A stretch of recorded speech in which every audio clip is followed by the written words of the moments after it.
আপনি আপনার সন্তানকে নামাজে আনার জন্য প্রচেষ্টা চালাতে হবে, যে কোনোভাবে হোক, যে কোনোভাবে হোক, আদর দিয়ে হোক, লুপ দিয়ে হোক, তাকে বিভিন্ন জিনিসের প্রতি তাকে আকর্ষণ দিয়ে হোক, শাসন করে হোক, নামাজি বানাতে হবে, নামাজি বানাতে হবে।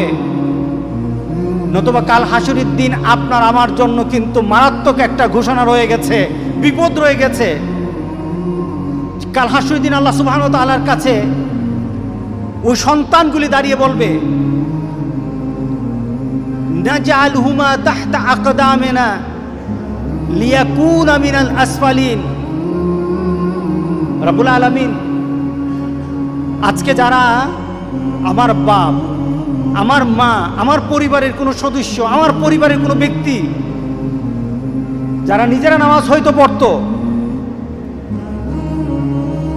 কিন্তু আমাকে নামাজমুখী করে নাই, আমাকে কল্যাণমুখী করে নাই, আমাকে তোমাকে চিনায় নাই, তোমার হাবিবের রেখে যাওয়া কর্মকে বুঝায় নাই। সব বুঝিয়েছে কিন্তু এই নীতি বুঝায় নাই।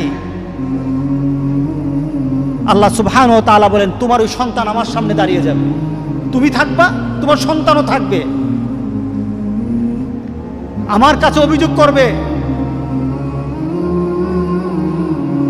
রব্বানা আতানা সাদাতানা ওয়া কুবরাআনা ফাআদাল্লুনা সাবিলা রব্বানা আতিহিম যায়ফাইন মিনাল আযাব ওয়ালআনহুম লানান কাবীরা। এখানে বলা হয়েছে সাদাতানা ওয়া কুবরাআনা, আমার মুরব্বী, আমার নেতা যারা ছিল তারা আমাকে দিন শিখায় নাই। আবার অপর আয়াতে আল্লাহ বলেছেন, সন্তান দাঁড়িয়ে বলবে, মাবুদ, আমার বাবা, আমার পরিবারের আত্মীয় স্বজন, আমার পরিচিত জন কেউ আমাকে নামাজের কথা বলে নাই, রাস্তা দিয়ে হেঁটে গেছে, আমাকে পরিবর্তনের কথা বলে নাই। আমি গতকাল বিকালবেলা মাদ্রাসার মাঠের দিকে যাচ্ছি, এমন সময় একটা ছেলেকে দেখলাম, আমাকে দেখে কেউ দৌড়ে চলে যায়, যেটা আমি মনে করলাম ছেলেটাকে ডাকা দরকার। ছেলের বাবা হতো অন্ধ, ছেলের বাবা হতো বুঝে না, মা বুঝে না, এই ছেলেটা দুজুকের দিকে চলে যাচ্ছে। ছেলের বাবা হয়তো বুঝে না যে আমার ছেলেটাকে আমি ধ্বংস করে দিচ্ছি।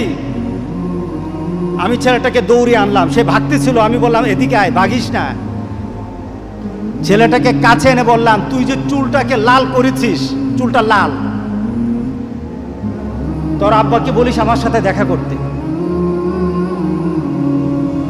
অনেকে চিন্তা করবে আমার ছেলে যেভাবে চলে আপনার কি, আমার কিছু না, আমার তো কিছু না। আপনার ছেলে যদি হারামি করে আমার কিছু না, আপনার ছেলে যদি বেনামাজি হয় আমার কিছু না।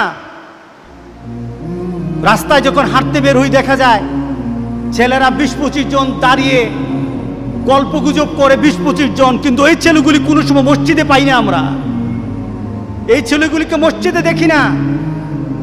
যেই বাবারা এই সন্তানের জন্য প্রচেষ্টা চালায় না, বাপ নামের কলঙ্ক তার